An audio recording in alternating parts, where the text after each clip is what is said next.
noticed the album that came out a year ago sold very well here. Maybe didn't do quite as well back home in the States, but did you follow the sales status in each country? I know here that it's almost gold, and I know that, and I know in the States, I don't know what it did in the States. I know it didn't do gold, but I don't keep up on it that much. Only certain times, every 6 months I call up my manager and ask them, is there anything happening? Should I get a real job? All that kind of stuff. But it's done okay, I think. Not keeping up with the business side, or is it just... It's just too complicated. It's just too complicated. And I think whatever's going to happen is going to happen, so...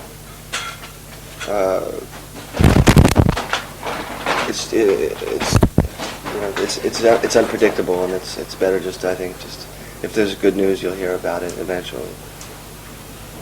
That's why I don't pay attention to it that much.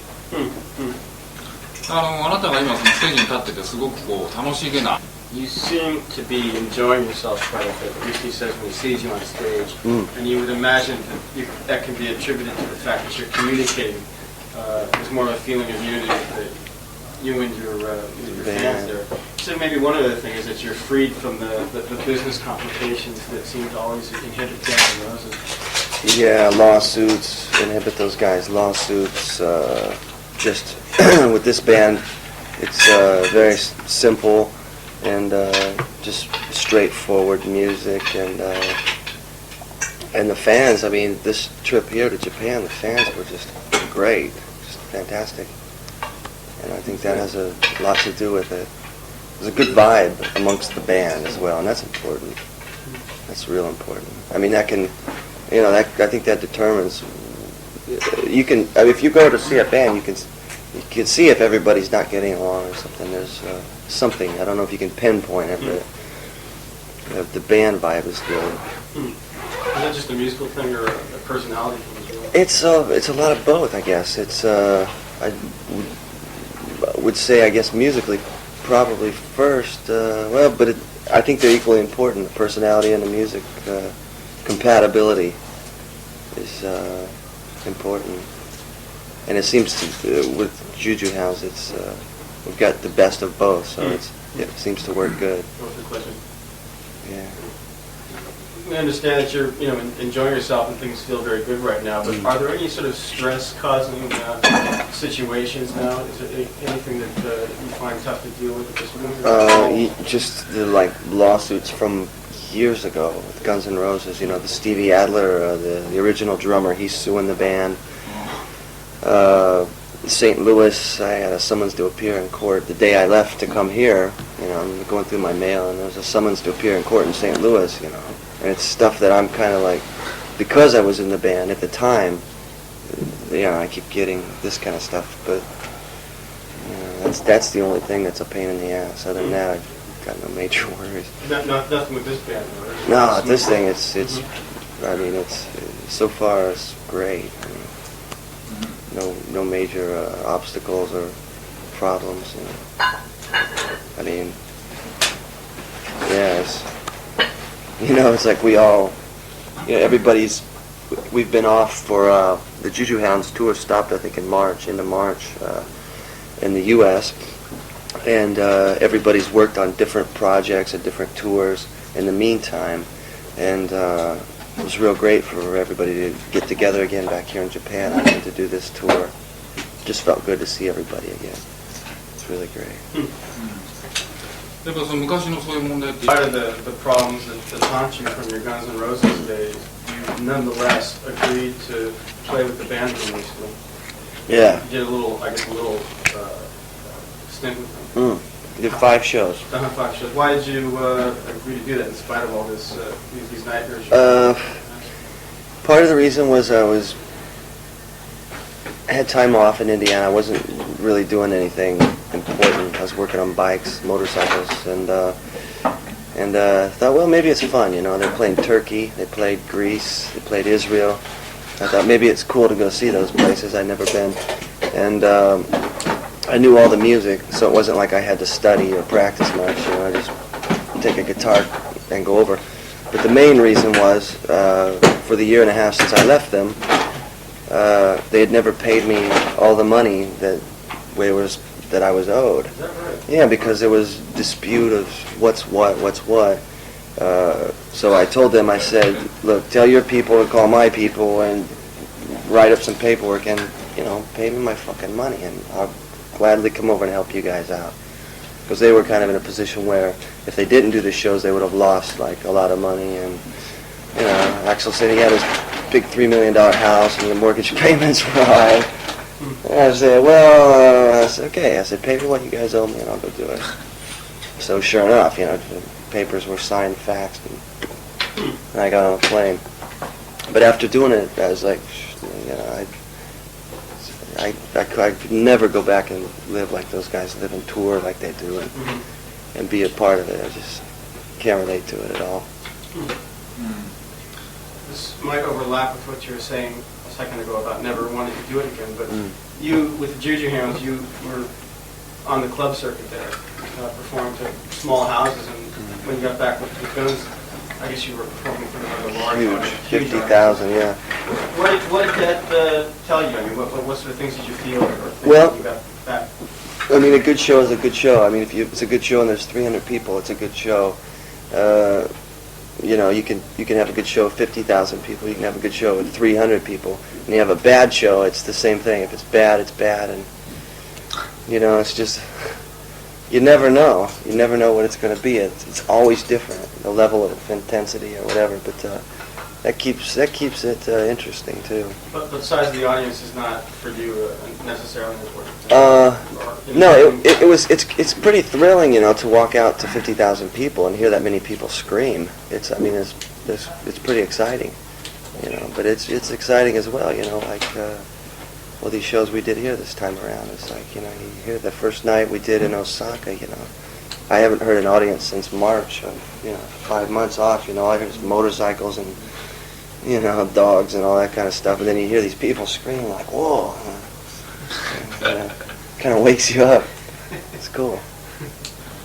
You would imagine that going back to Guns N' Roses and playing the songs you'd written a few years ago must have made you aware that maybe your Juju Hound stuff is quite a bit different and you've changed. Did you sense a big gap between the two, between the Gun stuff you've written in the past and your stuff? Well, yeah, I think the Juju Hound stuff is a little bit simpler, and a little bit more basic, which is really what I like. And the main and the most obvious difference, I would say, is the vocal style of the Guns N' Roses, because I could have taken a song like Shuffle It All or Cutting the Rug into Guns N' Roses band, and it would have, because Axl's a singer and he's got that high screeching voice, so it would have sounded, it would have done different. I'm sure he would have wanted to add some keyboards and a lot more extra stuff to it. Whereas with the Juju Hounds, we get, basic tracks done, we do them live, and then maybe dub a solo and some backups, and if it needs a keyboard or some shaker, that's it, and it's done. So it's much more basic, this Juju Hounds. More automatic, I guess. Yeah, more spontaneity, I think. Funny enough to see you perform new songs during this tour.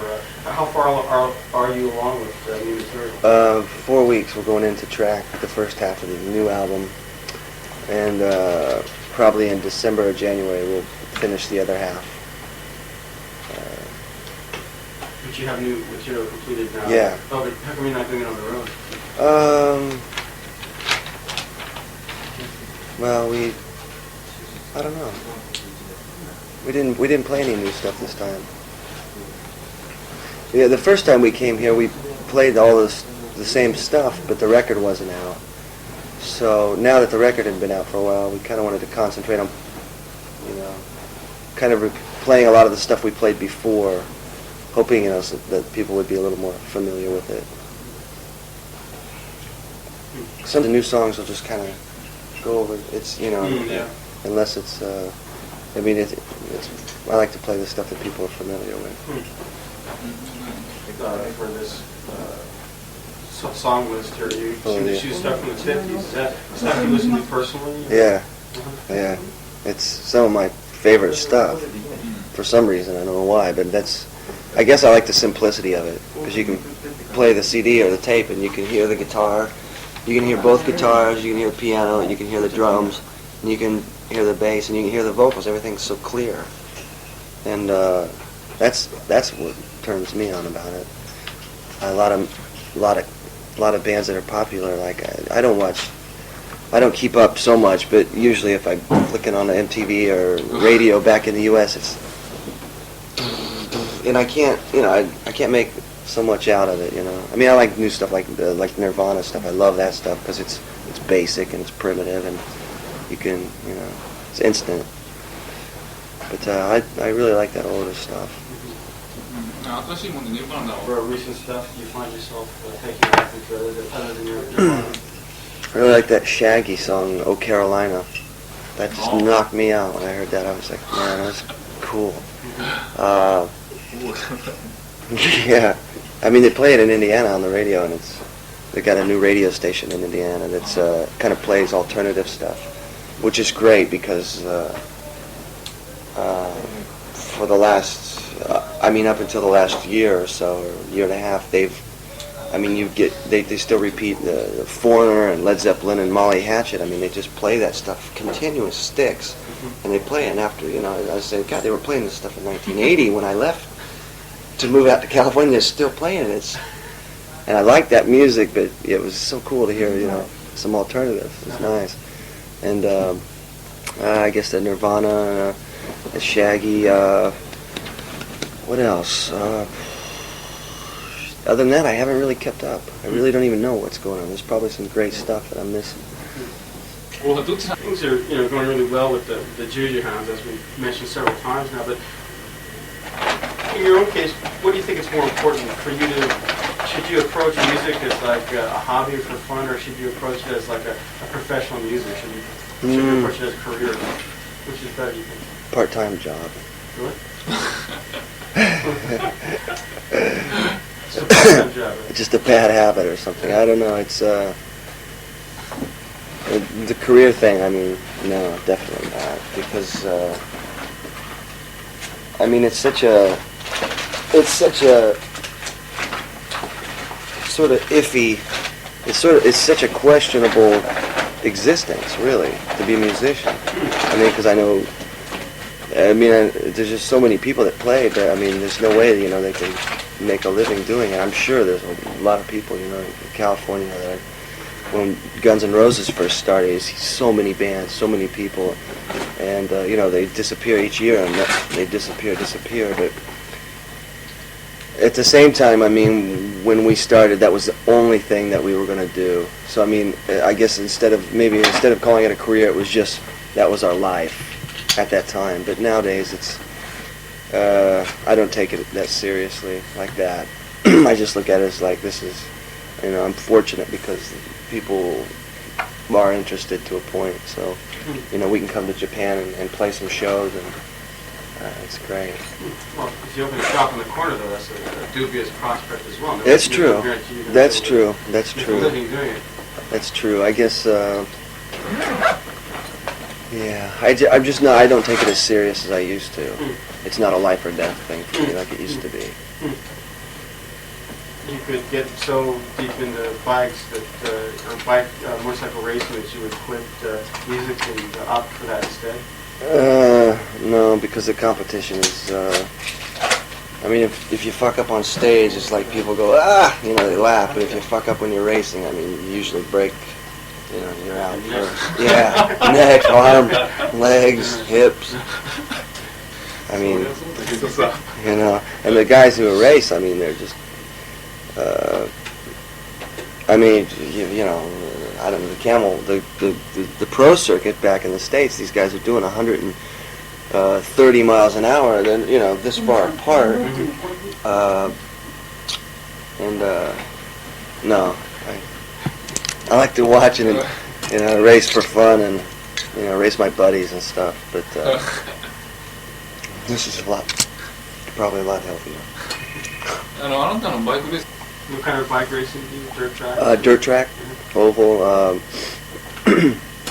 mostly just dirt track. We've got a dirt track back in Indiana that we every day race, practice on, and that kind of stuff. コンペティシ But you've never been in serious competition or anything? Not professional AMA stuff, just maybe fairground races or local races with people local. But it's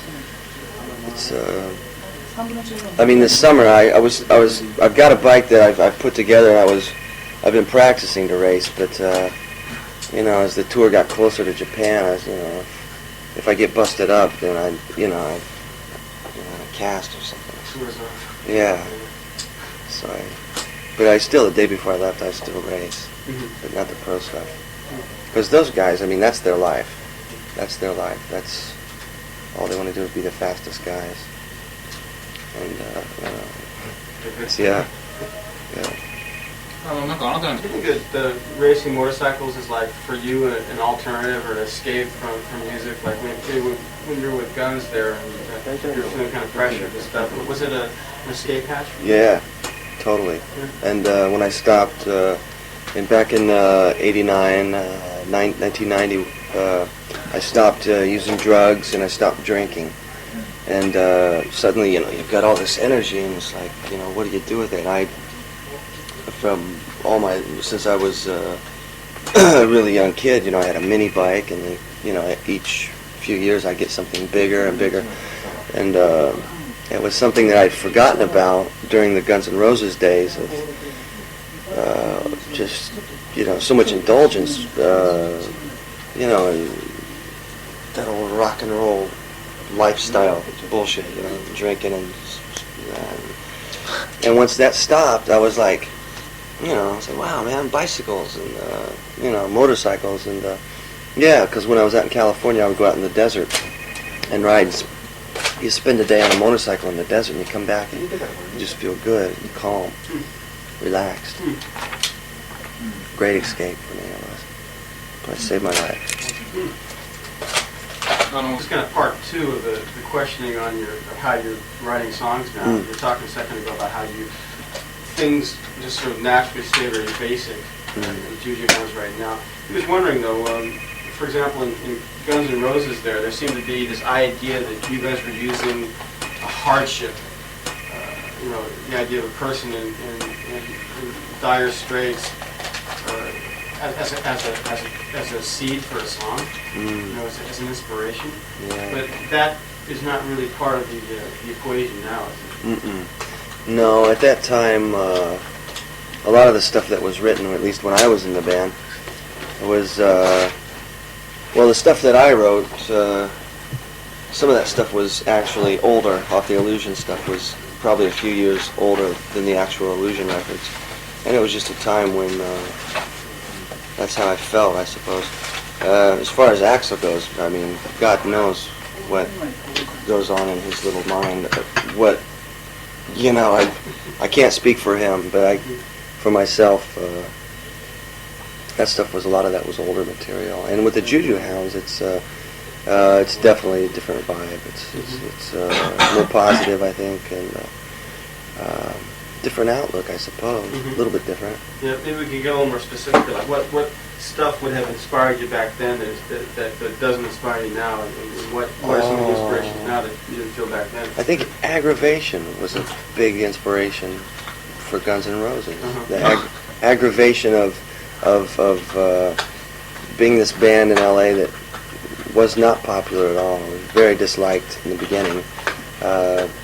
Huge success, and suddenly everyone liked them. And it was sort of aggravation, confusion,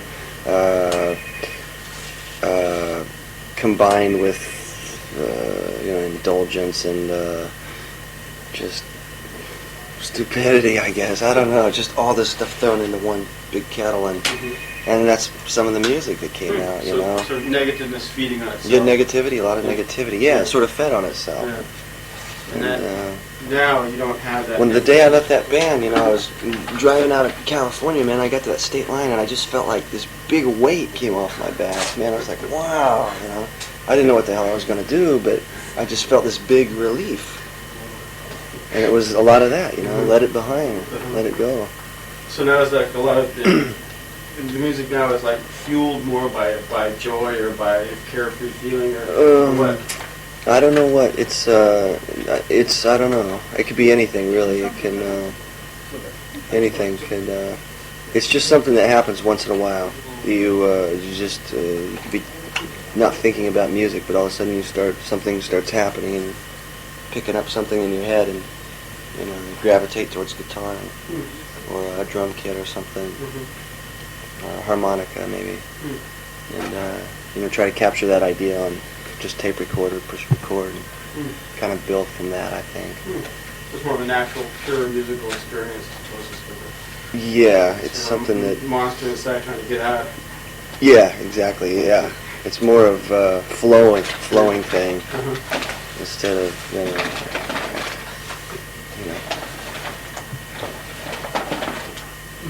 You've changed quite a bit from the Guns N' Roses days. Having worked again with Axl, did you find that he had changed much as well? Worse.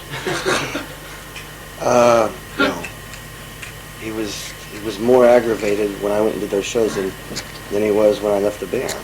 Just always tense, aggravated, flustered, pissed off or something. Maybe that's his natural state. That's his nature. Yeah. So he's not going to burn out on that. That's the way he thrives on it. One day he'll internally combust. Those people that like Spinal Tap. We'll find a pile of ashes backstage there. In a hotel room. Axl, time for the show. Time for the show. There was a joke in L.A. once on the radio. It says, what pisses Axl Rose off more than anything in the world? And the answer was a Guns N' Roses show. Doing what he likes best pisses him off. Yeah. He's a strange bird. He's got a lot of talent, though. I got to say that for him. I mean, he does. Just misdirected. Misdirected, but I mean, obviously he's producing. It works for him. Yeah. The people are picking up on it. Yeah. Oh God, it's amazing. I mean, I went to, we went to Istanbul, Turkey. And you look on the map, and it's quite a ways, and you think, well, what would the culture down there, what would the people down there, what would Guns N' Roses, how would they appeal to, people down there? That was my first question when they called me to do the shows. I thought, well, it'd be interesting to see, And I went down there, and there was, 30, 40,000 people, and they were right there, boom, boom, with the band, and it's amazing. It really is. Obviously, they're getting through somehow. Somehow, something. It must be the energy or a vibe or something. Who knows? Mass marketing. I don't know. It works. MTV, yeah. The Turks on MTV. Yeah. Some fans would be tempted to liken you and Axl to a Keith Richards, Mick Jagger type of relationship, where it's sort of they're always at odds with each other or cursing at each other, but we know they've known each other for a long time, and there's sort of a inextricable bond, I guess you might say, between them. I guess the average Guns N' Roses fan wants to believe that the same of you and Axl.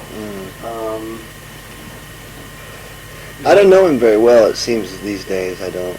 I thought I did, a long time ago, but I went out and did the tour, and he's I don't know. Maybe he's just we're at two different points in our lives. I've taken a different exit than he did, and I don't. People do drift apart. Yeah. Yeah, he's. Certain differences can't be overcome, I suppose.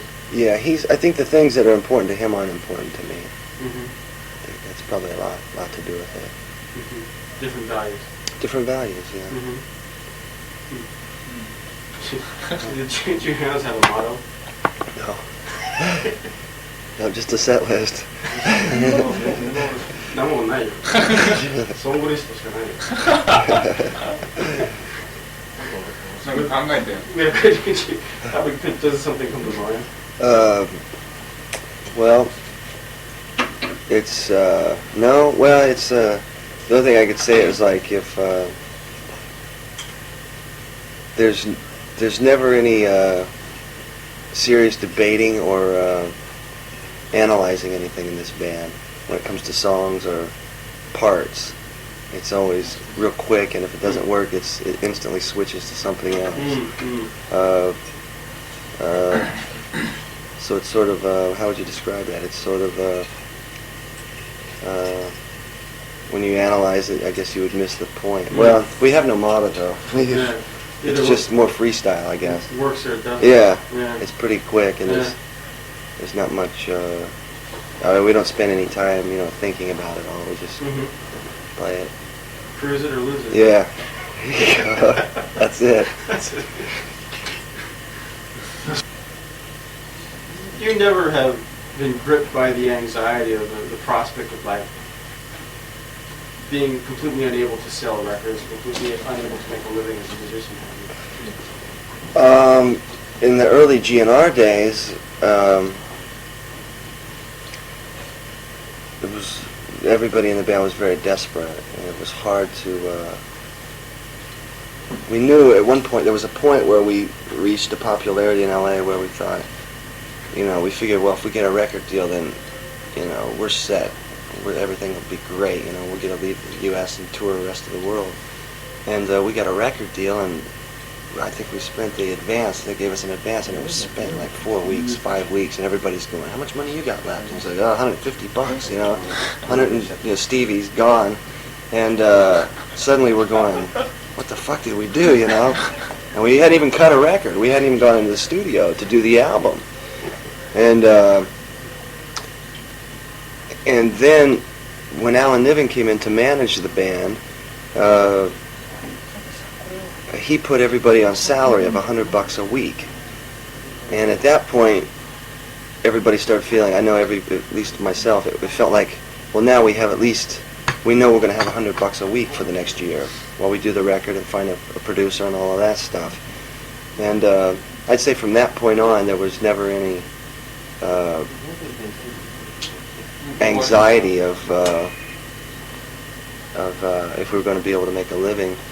Funny enough, though, once the band did make it big and everybody made a lot of money, suddenly there was, a lot of people coming out of the, the woodwork, they say, and countless lawsuits and stuff, and people claiming that they had written this and written that, and you're going, what's going on here? And you realize it's like, when something happens that big and there's that much money involved, there's also these other factors that surround it, and that was, that can be kind of disturbing as well.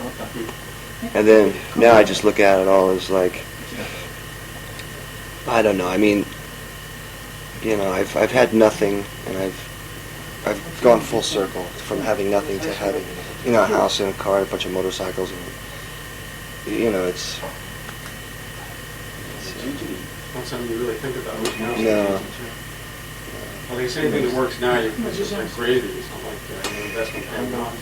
No, it's, we toured on the last tour. We toured for, I think, 6 months, but touring is very expensive, and, if it didn't make any money, you lose money.